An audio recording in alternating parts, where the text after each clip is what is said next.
आइए मैं आपको एक हॉरर स्टोरी सुनाता हूँ। सुबह 3 बजे का वक्त था। बारिश तेज हो रही थी और बिजली बार बार कौंध रही थी। विवेक अपनी कार में अकेला था। हाईवे सुनसान था। उसे अचानक याद आया कि उसके बगल में रखा हुआ लैपटॉप घर पर रह गया था। उसने सोचा कि वो अपने दोस्त रोहन के घर से काम कर लेगा, जो उससे कुछ ही दूर था। जैसे ही विवेक ने उस पुराने इलाके की तरफ कार मोड़ी, उसकी कार अचानक बंद हो गई। अरे यार, अभी क्यों बंद हुई? उसने फोन निकाला, पर नेटवर्क नहीं आ रहा था। विवेक घबरा गया। अंधेरा इतना घना था कि कुछ दिखाई नहीं दे रहा था। उसने सोचा, मुझे मदद के लिए किसी के पास जाना चाहिए। जैसे ही उसने कार का दरवाजा बंद किया, उसने एक हल्की सी आवाज सुनी, खट खट खट। वो एक पुराने घर के सामने पहुंचा, जहां एक पुरानी और टूटी फूटी बाइक खड़ी थी। हेलो, कोई है? कुछ देर बाद एक बूढ़ी औरत ने दरवाजा खोला। उसकी आंखें गहरी और खोखली थीं। माँ जी, मेरी कार खराब हो गई है। क्या मैं आपका फोन इस्तेमाल कर सकता हूँ? बेटा अंदर आ जाओ, यहाँ बारिश बहुत तेज है। घर के अंदर बहुत अंधेरा था और एक अजीब सी स्मेल आ रही थी। हेलो रोहन, मेरी कार खराब हो गई है। हाँ, मैं उस पुराने इलाके में हूँ। विवेक को पता नहीं था कि उसकी आवाज रोहन को सुनाई नहीं दे रही थी। शुक्रिया माँ जी, मेरे दोस्त ने कहा है कि वो 15 मिनट में आ जाएगा। बेटा, जब तक तुम्हारा दोस्त नहीं आता तब तक तुम ये खाना खाओ। विवेक ने देखा कि उसमें कुछ अजीब सा था। ये कैसा खाना है? विवेक को बहुत भूख लगी थी। उसने न चाहते हुए भी वो खाना खा लिया।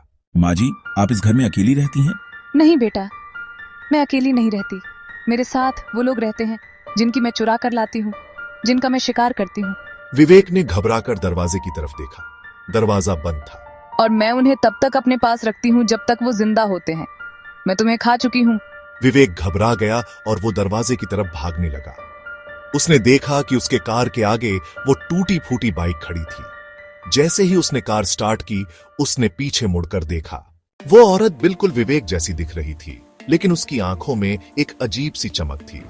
अचानक उसने एक आवाज सुनी, खट खट खट। आवाज कार के छत से आ रही थी। उसने देखा कि उसके सामने वही बूढ़ी औरत खड़ी थी। विवेक, तू यहाँ क्या कर रहा है?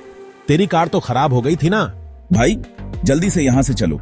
यहाँ एक बूढ़ी औरत है, वो इंसानों का शिकार करती है। भाई, तू पागल हो गया है? यहाँ कोई नहीं है। हमने तो कुछ नहीं देखा।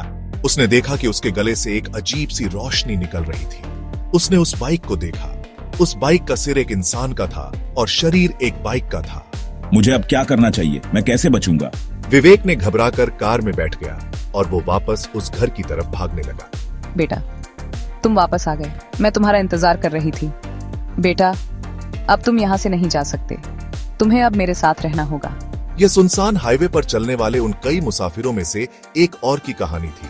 अगली सुबह उसी घर के बाहर एक और टूटी फूटी कार खड़ी थी और उसकी छत पर एक नया चमकता हुआ इंसान का सिर था, जो एक अजीब बाइक की तरह दिखता था।